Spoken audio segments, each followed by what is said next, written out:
Hi, good afternoon. My name is Don Bowyer. I'm the Dean of the School of Arts at Sunway University in Kuala Lumpur, Malaysia. And we are in the 11th day. Oh, I forgot my poster. This is day 11. My graphic team has dropped the ball. Today is day 11 of the Rooftop Trombone in the Age of Covid-19 series. I've been out here on my rooftop performing at 5 p.m. Malaysian time every day for 11. This is the 11th day, 10 days before. And it's a very short performance. It's just for fun and to keep things light. And but first I want to start out. I have a new coronavirus joke I was going to tell you, but then I realized it'll be 14 days before we know if you got it or not. So just need to laugh. Work with me. Anyway, I keep touching my face. I'm sorry. So if you've been following this series more than a couple of times, and I seriously doubt if you have, but if you have been, you may have noticed I've been using two different trombones. Both are tenor trombones. The one I have today is what's called a large bore tenor trombone. This happens to be a fairly old one. This one was, it's a Con if you're interested, but it was made in 1921. It's 99 years old. So it has a piston valve, which was more common in those days. Anyway, this is what's called a large bore tenor trombone, which is the size that is used for orchestral trombone playing typically. The one I used yesterday and have used several other times is a smaller tenor trombone that's used for jazz playing more often.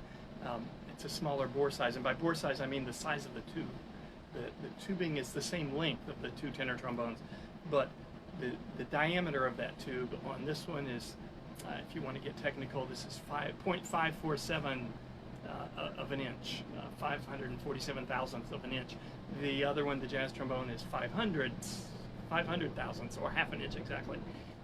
That's more technical jargon than you wanted today, but I just wanted to show my bosses that I do understand math at least a little bit.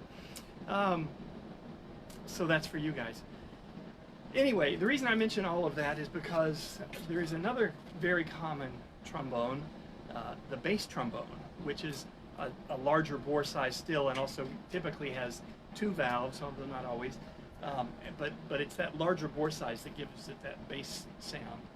And the piece I'm going to play for you today is an original composition of mine. Actually, I'm going to play the first movement of it. It's a three-movement concerto. So I'm going to play the first movement. It's Concerto for Bass Trombone. How's that for a catchy title?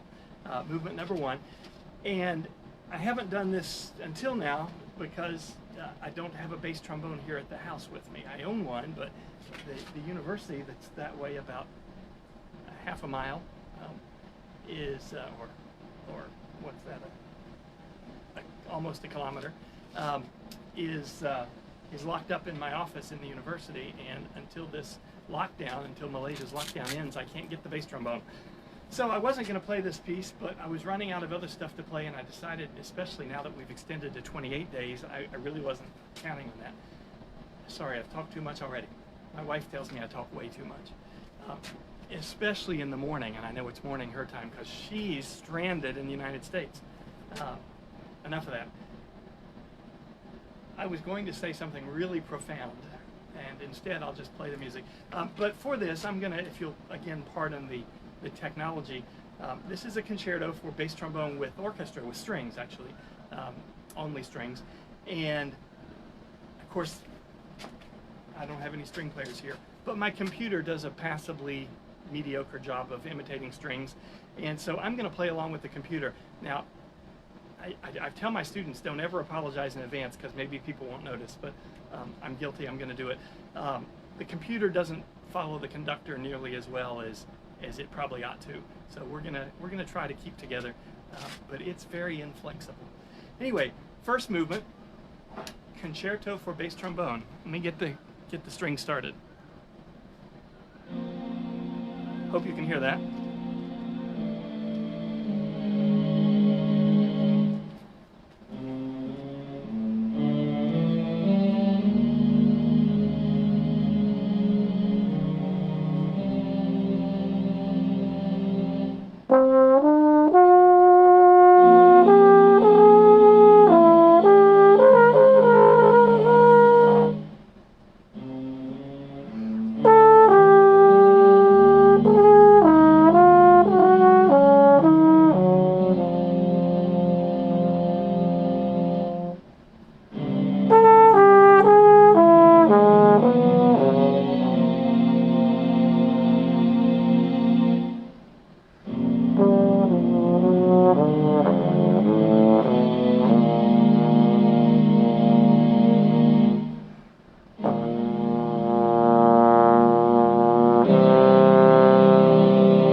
And that is the first movement of the Concerto for Bass Trombone by me.